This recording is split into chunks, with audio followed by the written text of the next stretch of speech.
In today's video, I am going to teach you how to add minutes in Microsoft Excel. To begin, open your worksheet and find the empty cell where you want the final calculated time to appear. This is where Excel will show the updated time after the minutes have been added. Click once on that empty cell so it is selected and ready for your formula. Now type an equal sign. In Excel, every formula starts with an equal sign, so this tells the program that you are about to enter a calculation rather than regular text. Next, click on the cell that contains your starting time.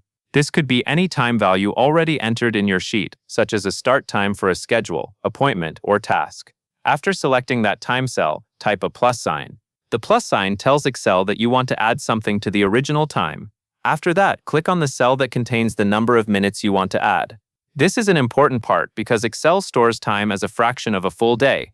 Since there are 1,440 minutes in a day, you need to convert the minutes into that day-based format.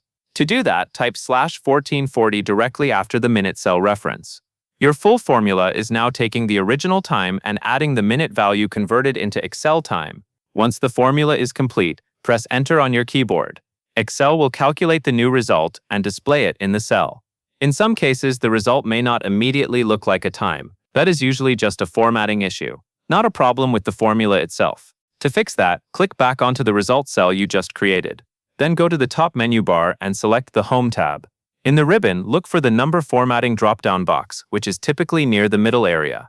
Click the drop-down arrow, and from the list of available formats, choose Time.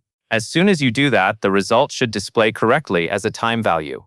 This makes it much easier to read and confirms that your formula worked properly. That covers everything you need to know.